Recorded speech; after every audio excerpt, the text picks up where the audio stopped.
Durante este mes de septiembre, si el Señor lo permite, yo quisiera fijar vuestra atención en una dimensión fundamental de la vida cristiana, que sin embargo muchas veces ignoramos o descuidamos.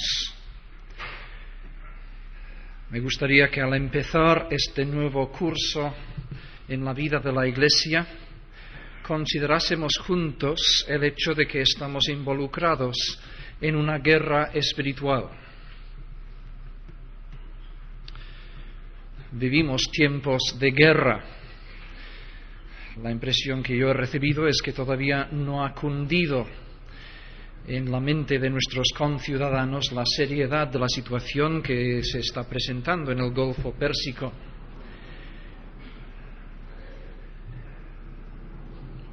Guerras y rumores de guerras.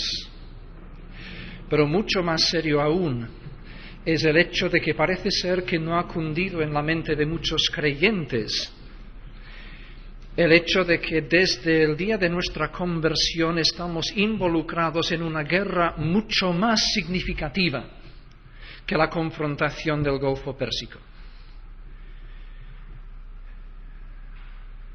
Nosotros estamos como creyentes en lucha con las huestes del mal.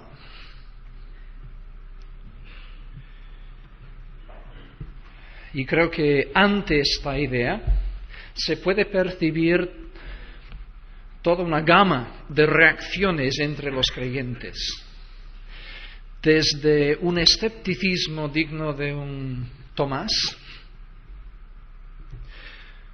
hasta una hipersensibilidad enfermiza. Es decir, hay algunos creyentes que, si bien suscriben teóricamente el hecho de que existe el diablo y sus huestes, en la práctica viven como si no existiese. Como creyentes cristianos afirmamos que las realidades más importantes de la vida son realidades invisibles y que por muy sólido que parezca este mundo visible, sin embargo va a desaparecer mientras el mundo invisible es eterno. Y sin embargo, en la práctica solemos vivir para lo visible, lo material. Y no es solamente que seamos materialistas. Hay muchos creyentes que no lo son, que saben perfectamente que no han de vivir para el dinero y para los bienes y las posesiones materiales. Pero si no somos materialistas, muchas veces somos muy humanistas. Y si las mayores realidades de la vida no son los bienes materiales, sí son los seres humanos.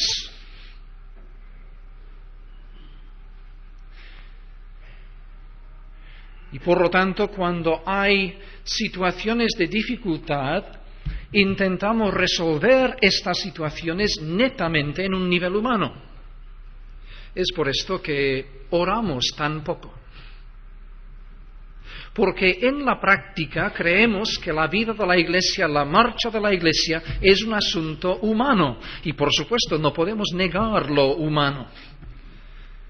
No es cuestión de ir de un extremo al otro. Hace falta equilibrio aquí. La Iglesia es una entidad humana, pero también es un organismo vivo, alimentado por Dios y en guerra espiritual. Y no podemos descuidar lo humano, pero nunca debemos utilizar lo humano para cegarnos ante las realidades espirituales. Con lo que ahora estoy diciendo, estoy indicando que en estos temas que vamos a estar abordando necesitamos equilibrio. Tan peligroso es vivir como si el mundo espiritual no existiese, como vivir interpretando toda la actuación humana como si no fuese más que una proyección del mundo espiritual, como si no hubiese autenticidad en nuestra actuación humana.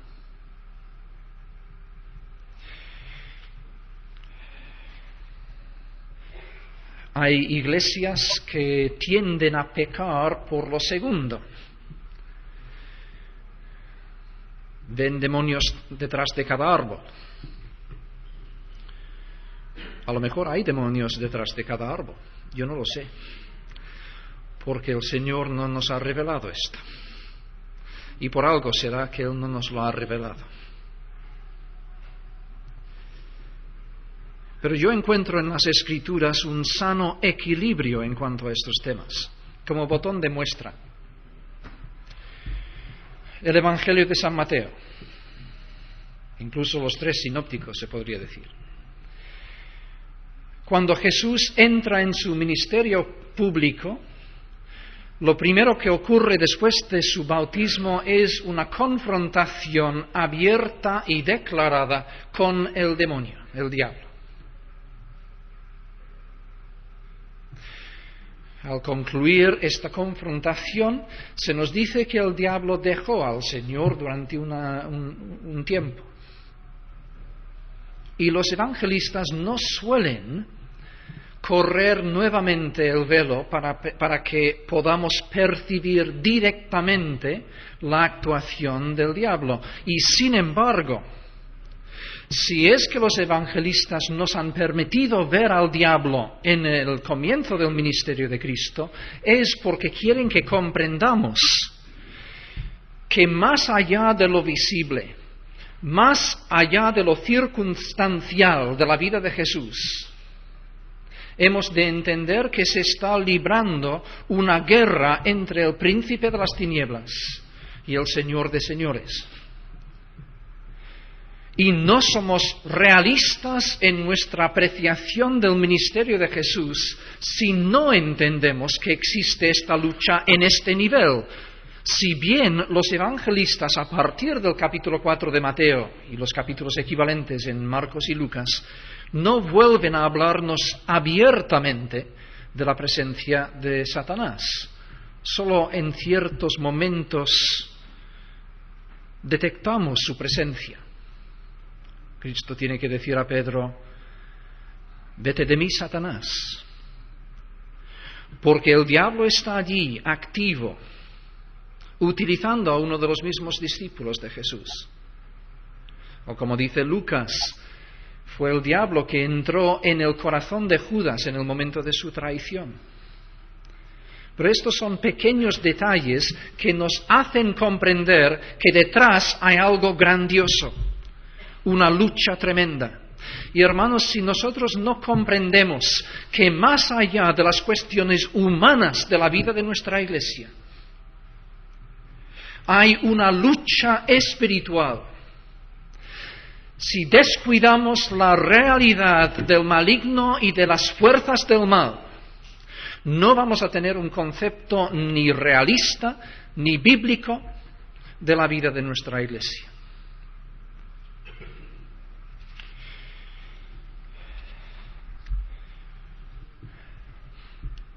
Nosotros, como los evangelistas, no solemos hablar detenidamente sobre este tema, solo de vez en cuando.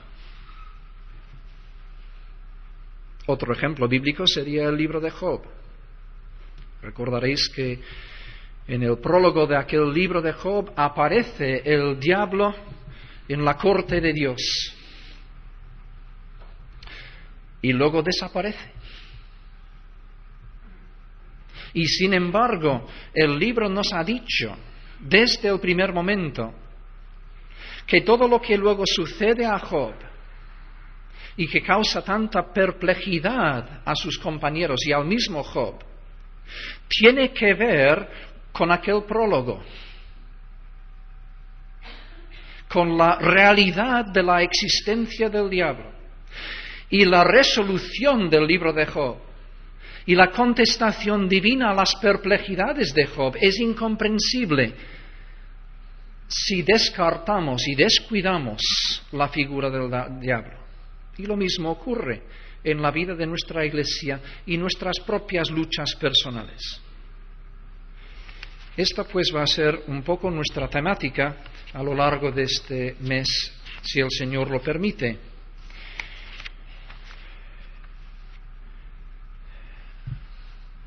Y antes de seguir, una palabra de aviso.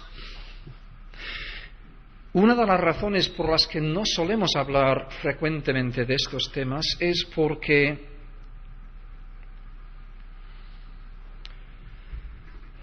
al menos en mi experiencia, al maligno no le hace gracia cuando hablamos de estos temas.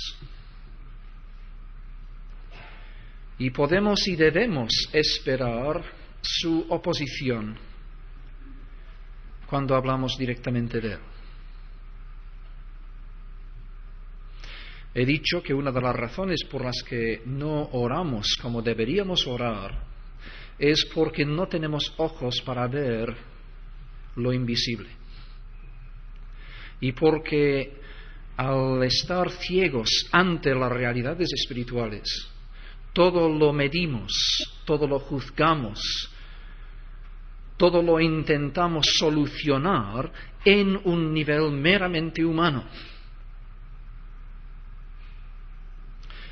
Al ir desvelando algunas cosas acerca de nuestra guerra espiritual, creo que en esta misma medida debemos asumir nosotros que somos creyentes nuestra responsabilidad de estar en oración.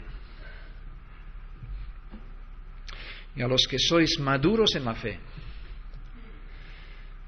a los que sois sensibles ante estos temas, yo os pido que este mes especialmente estéis orando, pidiendo la protección de Dios sobre nosotros al hablar de estos temas. Esta mañana lo que vamos a hacer no es más que lo siguiente: refrescarnos sencillamente la memoria en cuanto a nuestra posición en el Señor Jesucristo, nuestra posición espiritual. Y para ello necesitamos anteriormente recordar cuál era nuestra posición antes de nuestra conversión.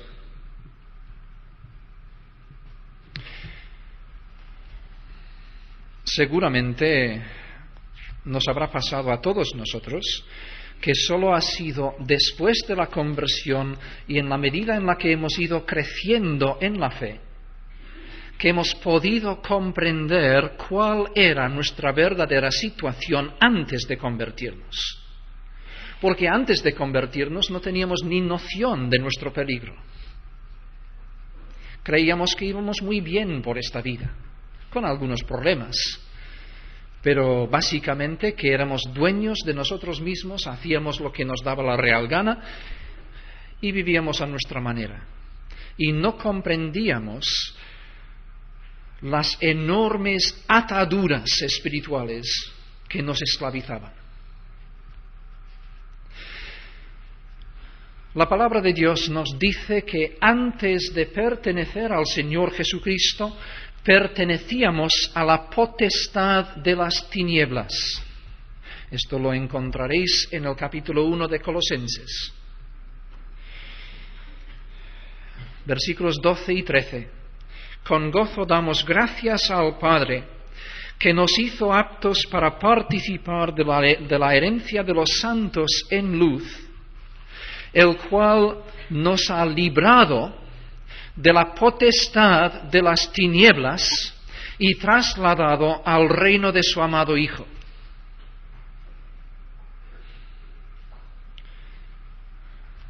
Esta frase describe tu situación antes de la conversión. ¿Estás de acuerdo?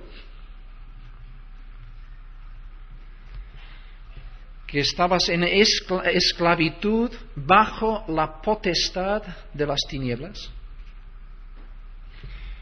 Claro, es que ni entonces, ni siquiera a veces, como he indicado, ahora, después de nuestra conversión, somos conscientes de este mundo invisible. De lo que sí que somos conscientes es de la sociedad que nos rodea, de nuestras propias decisiones. Pues entonces consideremos estas motivaciones más comprensibles para nosotros. Esto es lo que dice Pablo en la lectura que hemos hecho de Efesios capítulo 2. Estábamos muertos en nuestros delitos y pecados, en los cuales, dice, anduvisteis en otro tiempo, siguiendo la corriente de este mundo, conforme al príncipe de la potestad del aire. Sí, íbamos siguiendo lo que hacían todos los demás.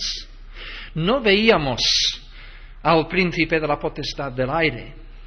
Lo que sí veíamos era el mundo que nos rodeaba, que nos marcaba las pautas de nuestra vivencia, y no comprendíamos que este mundo va determinado en sus actuaciones por el príncipe de la potestad del aire, el espíritu que ahora opera en los hijos de desobediencia,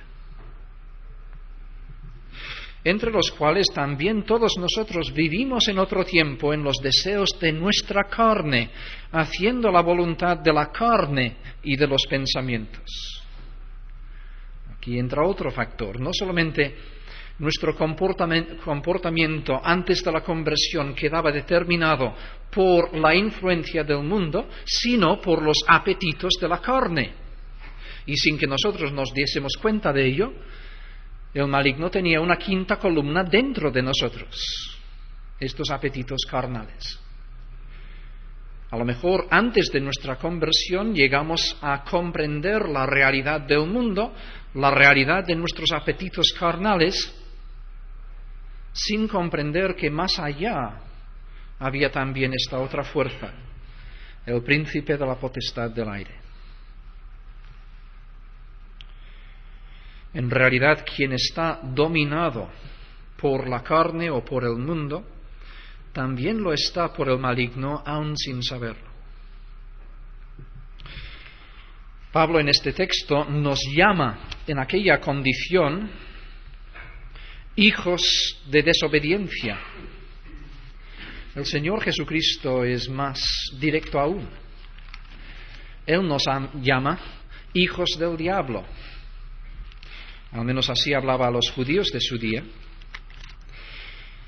Ellos le respondieron, cito de Juan 8, versículo 33, linaje de Abraham somos y jamás hemos sido esclavos de nadie. ¿Cómo dices tú seréis libres? Jesús le respondió, de cierto os digo que todo aquel que hace pecado, esclavo es del pecado. Y sigue diciendo, sois de vuestro padre, el diablo.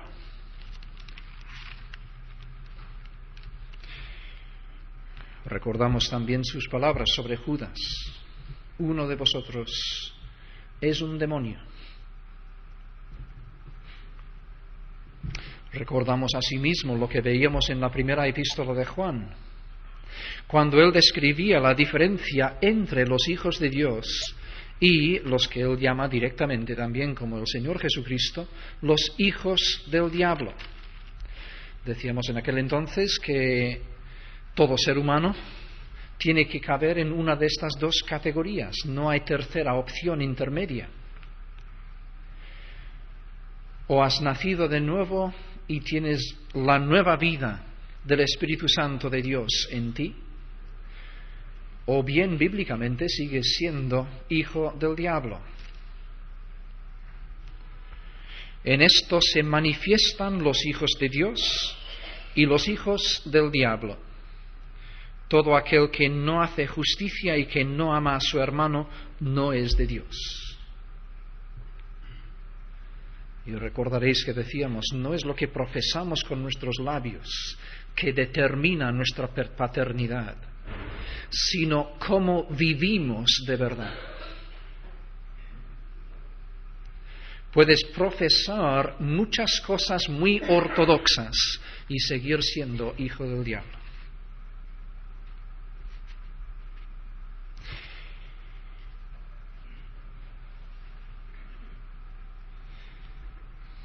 puesto que la Biblia nos dice que antes de ser rescatados por el Señor Jesucristo, antes de nacer de nuevo por el poder de su Espíritu, nosotros éramos hijos del diablo, pertenecíamos al reino de las tinieblas y vivíamos conforme al mundo y la carne, luego conforme a las directrices del maligno. Le seguíamos el juego sin saberlo siquiera. Puesto que la Biblia dice todo esto, no nos sorprende cuando también nos dice lo que hemos visto en Colosenses 1:13, que la conversión constituye espiritualmente nuestro traspase, nuestro traslado del reino de las tinieblas al reino del Señor Jesucristo. O como dice Pablo en Hechos capítulo 26, versículo 18, el traslado de la potestad de Satanás a la de Dios. Esta pues era nuestra condición antes de pertenecer a Jesucristo. Ahora, con ello no estamos diciendo, ni mucho menos, que todo ser humano que no se ha convertido sufre una especie de posesión demoníaca. La Biblia reconoce muchos niveles y grados de influencia diabólica en la vida del ser humano, y mayormente son influencias de las cuales el ser humano ni siquiera es consciente.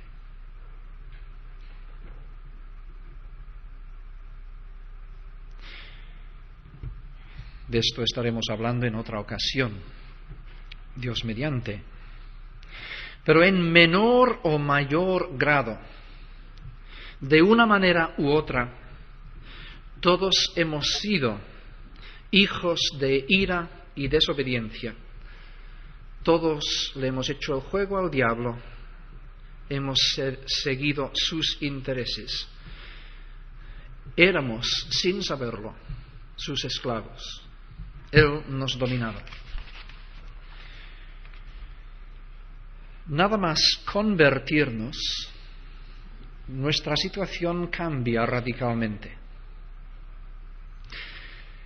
Para empezar, descubrimos que somos aceptados por Dios como sus hijos.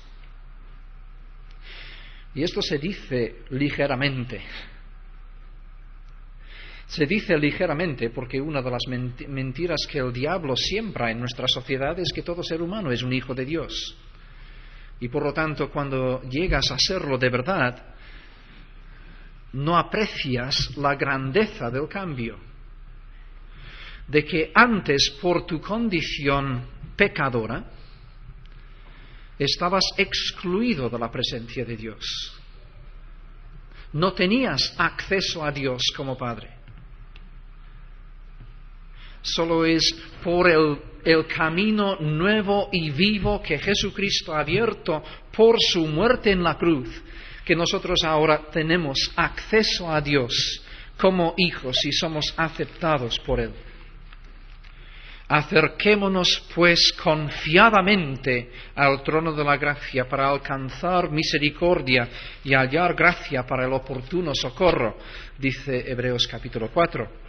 Y la misma epístola capítulo 10. Hermanos, teniendo libertad para entrar en el lugar santísimo, en la presencia de Dios, por la sangre de Jesucristo, por el camino nuevo y vivo que Él nos abrió a través del velo, y teniendo un gran sacerdote sobre la casa de Dios, acerquémonos. Ahora sí tenemos derecho de entrada a la presencia de Dios como nuestro Padre. Y a partir del momento de nuestra conversión tenemos el privilegio de vivir una vida en comunión con Dios. Se acaba la soledad en sus experiencias más extremas, porque Dios está con nosotros. Conocemos una vida de comunión, de oración, de acceso al lugar santísimo. Ya no somos enemigos de Dios, sino aceptados por Él como sus hijos. Vosotros también, que erais en otro tiempo extraños y enemigos en vuestra mente, haciendo malas obras, ahora Cristo os ha reconciliado con Dios en su cuerpo de carne por medio de la muerte. Esto en Colosenses 1, 21 y 22. Y ahora podemos, por así decirlo, con los ojos de la fe, mirar a Dios confiadamente, a cara descubierta, cuando antes ni podíamos alzarle la vista. Esta es la primera gran novedad que descubre el creyente después de su conversión, que tiene un Padre celestial. Y no tenemos más tiempo para explorar la revolución que esto implica en su manera de ver la vida. Saber que tienes un Padre celestial que te tiene aquí con un propósito, que te guía, que tiene un plan para tu vida y que después te va a recibir a vida eterna en su presencia, pues esto transforma totalmente tu manera de ver la vida. Pero después de haber descubierto esta primera gran realidad, a continuación de nuestra conversión viene una segunda. Si ahora tenemos una nueva relación con el Padre, descubrimos que ahora también tenemos una nueva relación con el maligno. Descubrimos que estamos involucrados en esta guerra espiritual. No tenemos lucha contra carne y sangre, sino contra principados, contra potestades, contra los gobernadores de las tinieblas de este siglo, contra huestes espirituales de maldad en las regiones celestes. Por tanto, hermanos míos, fortaleceos en el Señor y en el poder de su fuerza, vestíos de toda la armadura de Dios, para que podáis estar firmes contra las acechanzas del diablo. Antes, como hemos dicho, éramos los esclavos del diablo, hacíamos su voluntad. Y por esto, por así decirlo, y es un decir, Él nos dejaba relativamente en paz. Ya éramos de Él, aliados suyos y como consecuencia enemigos con respecto a Dios. Pero ahora que hemos sido aceptados por Dios como hijos y amigos, descubrimos que nos convertimos inevitablemente en los enemigos del diablo. Y Él se convierte en nuestro enemigo. Primera de Pedro 5, 8, sed sobrios y velad, porque vuestro adversario el diablo, como león rugiente, anda alrededor buscando a quien devorar. Y tarde o temprano conocemos estos ataques del maligno. Nos llegan de mil maneras, a veces de maneras muy abiertas, a veces solapadas, sutiles. A veces son ataques directos de parte de Él. Más frecuentemente sus ataques nos llegan por medio de otras vías terceras.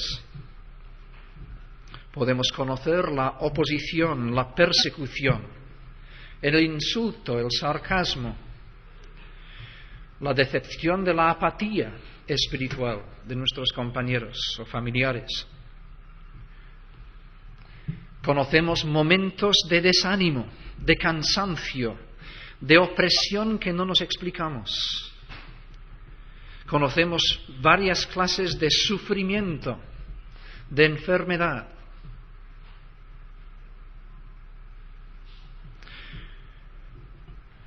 Y hemos de aprender a ver más allá de todas estas cosas, que no tenemos lucha contra carne y sangre.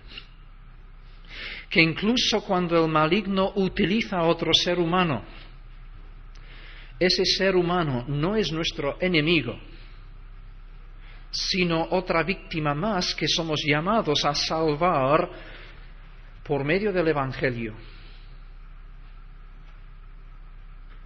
Nuestro enemigo es el maligno. Pero no es solamente en esta guerra espiritual que el diablo vaya a atacarnos a nosotros.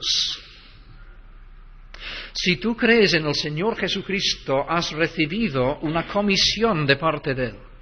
Y esta comisión representa un ataque tuyo contra el maligno.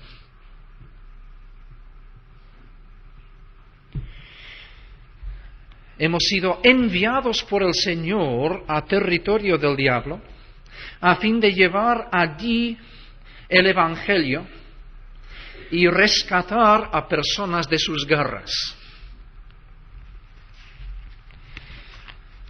¿Os acordáis de las palabras del Señor Jesucristo a los discípulos después de la confesión de Pedro en Mateo capítulo 16, versículo 18? Sobre esta roca edificaré mi iglesia, y las puertas del Hades no prevalecerán contra ella.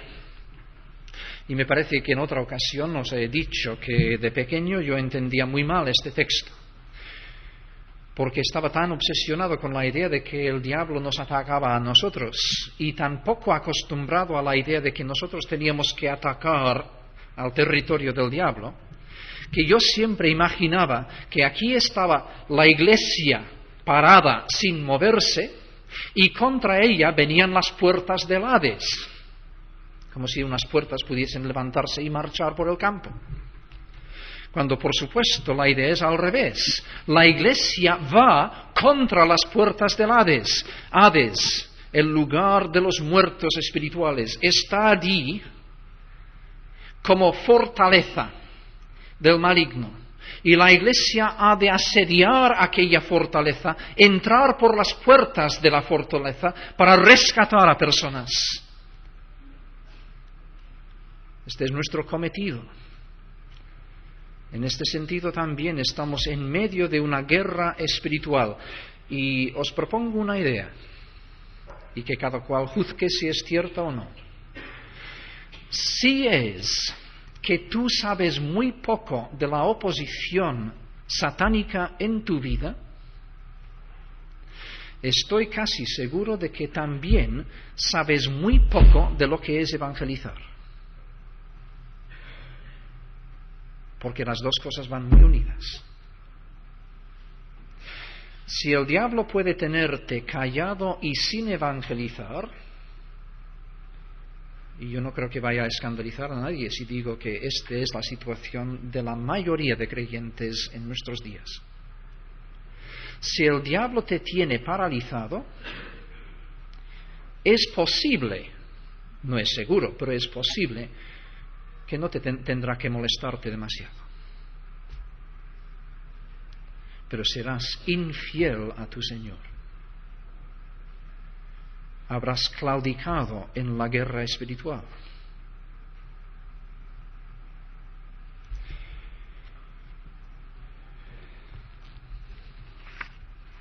En resumidas cuentas, por lo tanto, esta es nuestra nueva posición después de nuestra conversión.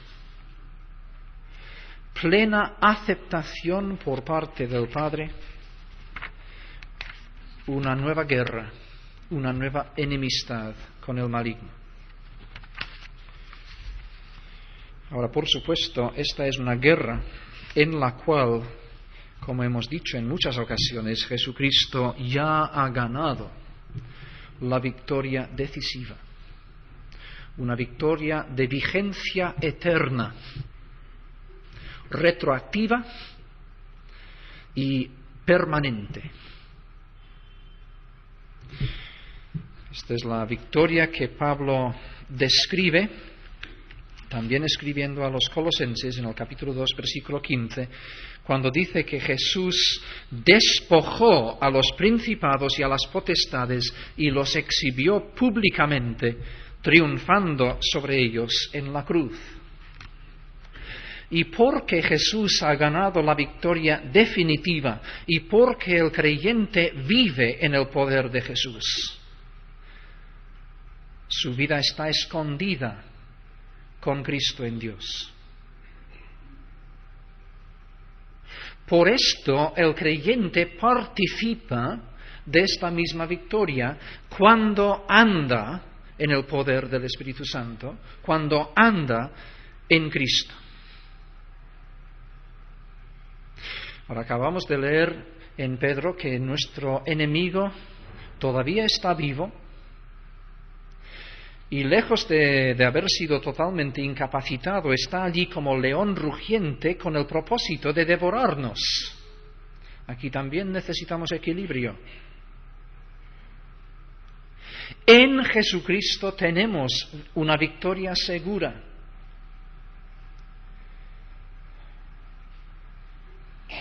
La gran pregunta es si estamos viviendo en el Señor Jesucristo.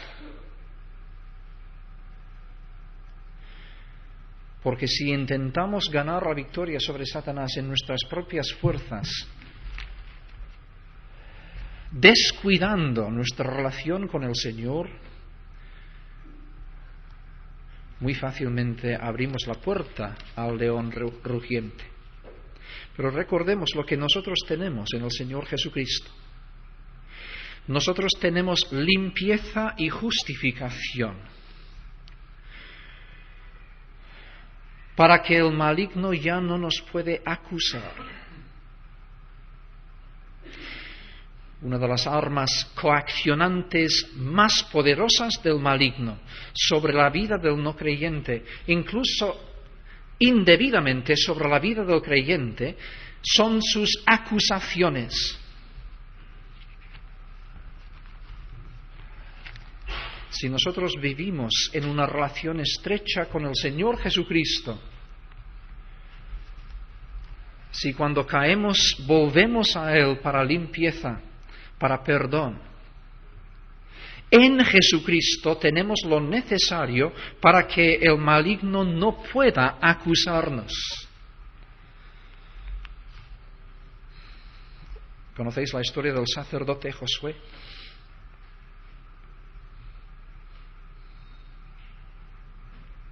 No mucho, ¿verdad?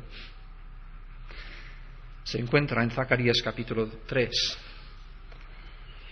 Me mostró al sumo sacerdote Josué, el cual estaba delante del ángel de Jehová, y Satanás estaba a su mano derecha para acusarle. Y Josué estaba vestido de vestiduras viles. Y tú y yo, hermanos, cuando estamos vestidos de vestiduras viles, cuando somos conscientes de nuestros trapos de inmundicia, somos presa fácil para el maligno. Pero no hay ninguna razón por la que tenemos que seguir vistiendo aquellas vestiduras. Jesucristo nos ha vestido de otra manera. Y dijo Jehová a Satanás: Jehová te reprenda, oh Satanás. Jehová, que ha escogido a Jerusalén, te reprenda.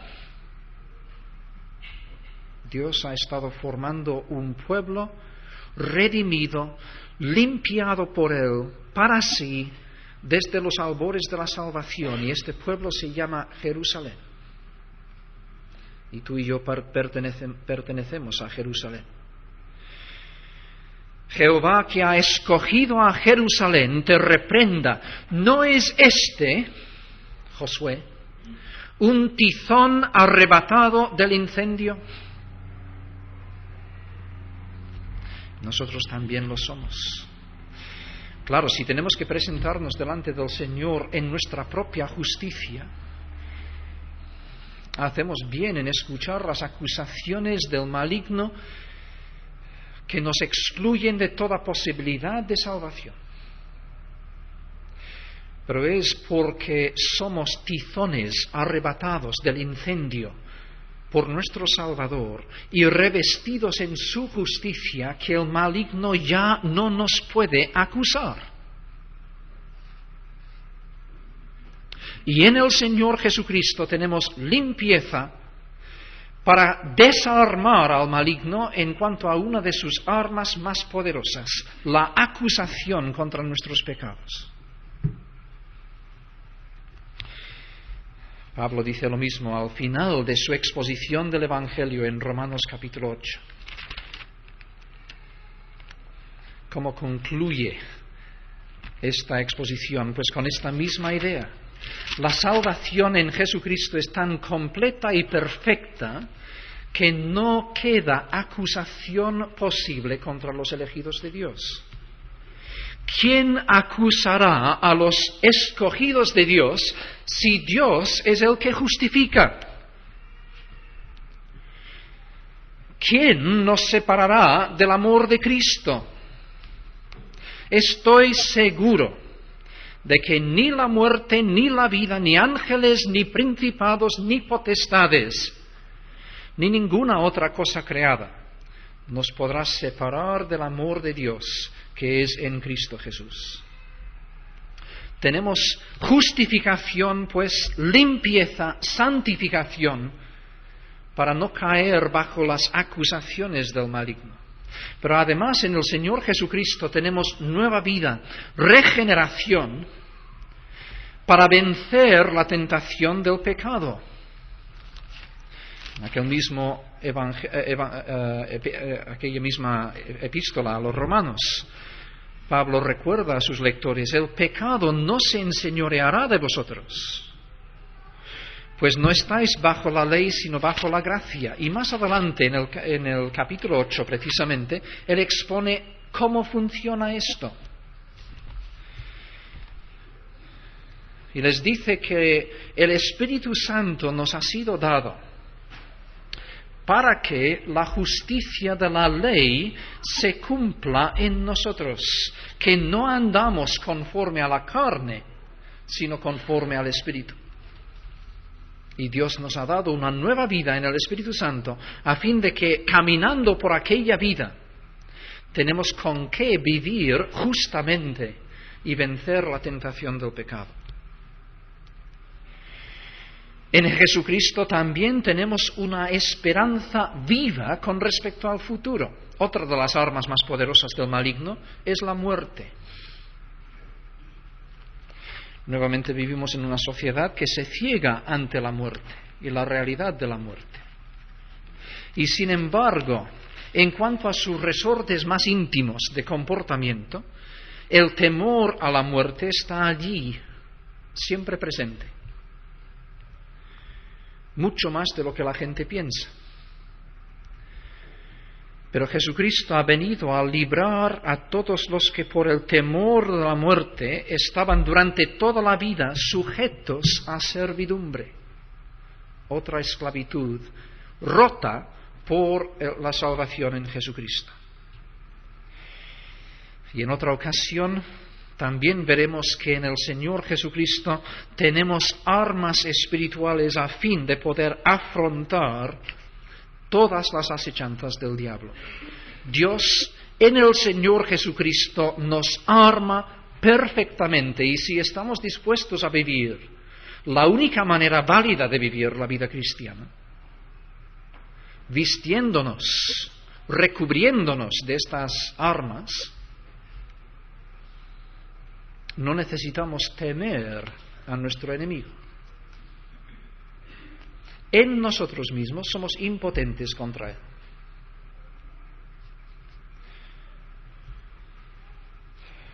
Tú puedes sacar al Leviatán con un anzuelo.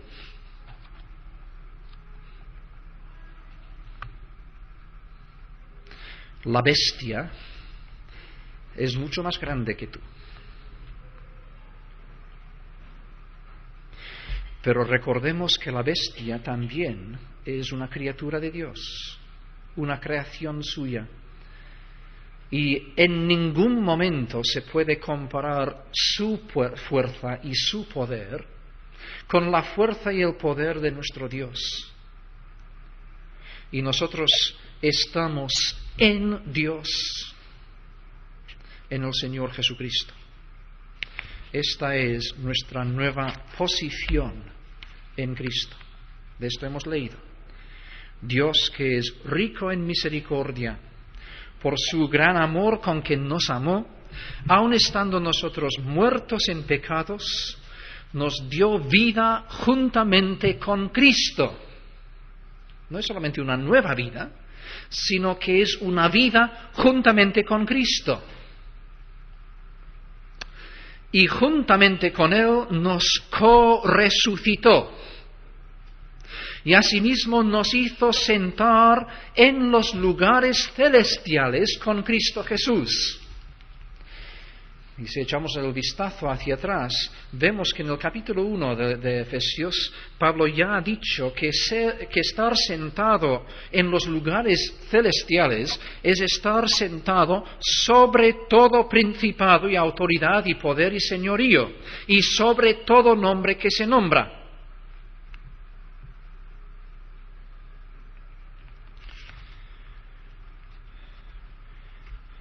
Y por lo tanto, en el Señor Jesucristo, revestidos de su poder, entregados sin reticencias a su soberanía y dirección en nuestras vidas,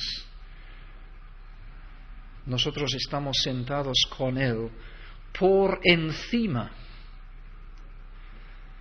de todo poder.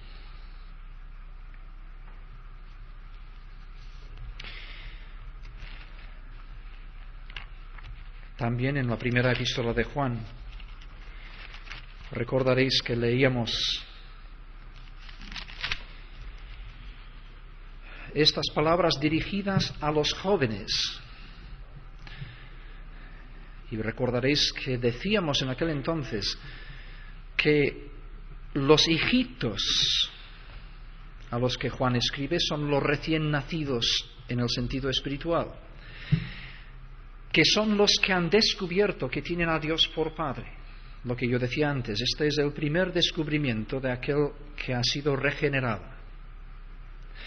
Pero a los jóvenes, es decir, a aquellos que no solamente son recién convertidos, sino que han ido creciendo y ahora están en el pleno vigor de su vida espiritual, Juan les dirige estas palabras: os escribo a vosotros jóvenes porque habéis vencido al maligno.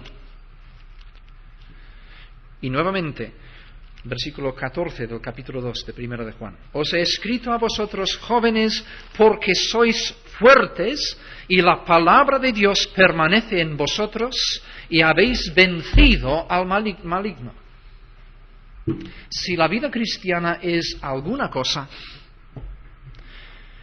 es una experiencia de vencimiento del maligno en nuestras vidas.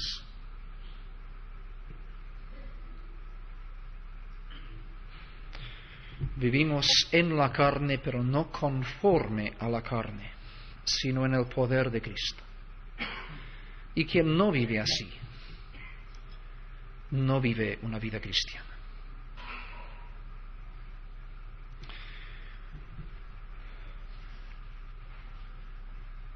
Hace unos meses yo viví una de mis noches negras.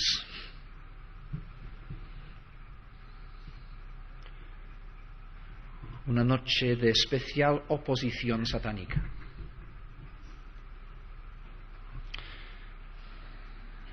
Y sobre las 3 o 4 o 5 de la mañana, no sé a qué hora era,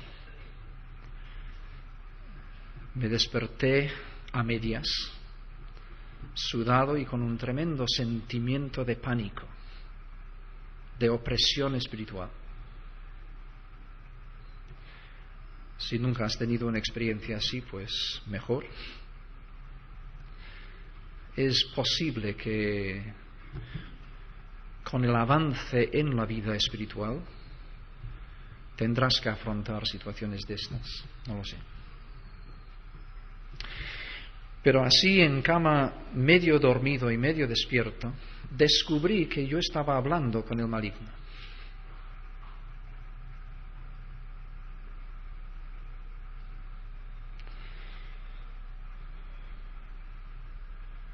Su presencia era muy real.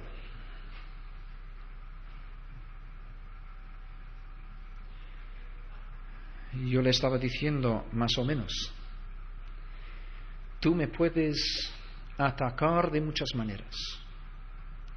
Puedes tocar mi vida de muchas maneras si el Señor te lo permite. Puedes quebrantar mi salud.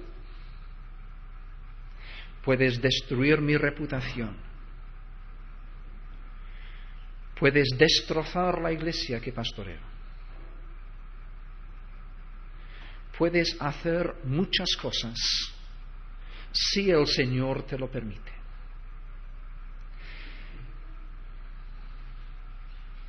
Pero te digo un par de cosas. En primer lugar, no puedes hacer nada sin el permiso de Dios, porque tú también eres una criatura de Dios. Puedes ser un leviatán y yo no puedo contra ti. Pero el Señor Jesucristo no solamente puede contra ti, ha podido contra ti.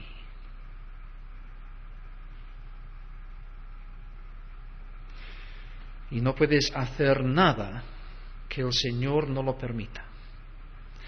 Y en segundo lugar te digo que en última instancia no me puedes tocar. Ciertamente me puedes destruir en algunos sentidos superficiales. Pero a fin de cuentas no me puedes tocar porque yo estoy sentado con Cristo en los lugares celestiales. Y mi vida está escondida con Cristo en Dios. Inalcanzable para ti.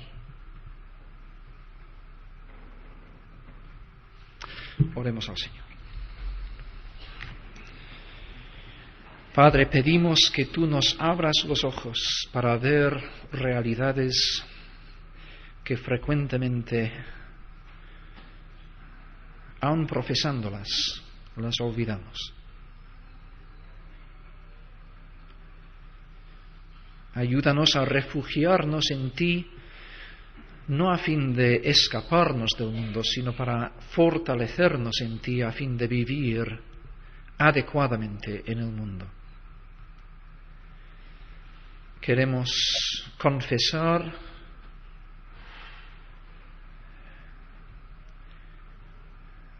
una mediocridad en nuestra vida espiritual que quizás venga determinada en parte por no tener ojos para ver. Y pedimos nuevamente que nos los abras.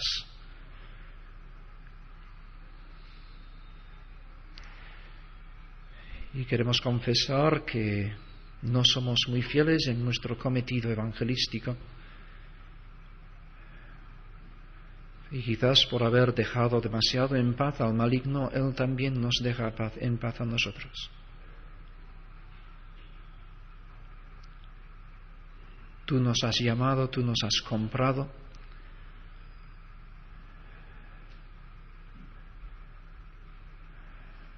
Y hay una obligación sobre nosotros que no solamente tomamos como un deber, sino que sentimos dentro de nosotros.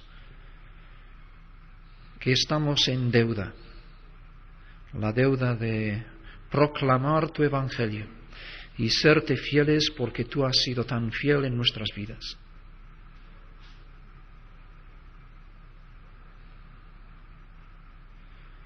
Señor, creemos en ti. Ayuda nuestra incredulidad. En el nombre del Señor Jesucristo. Amén.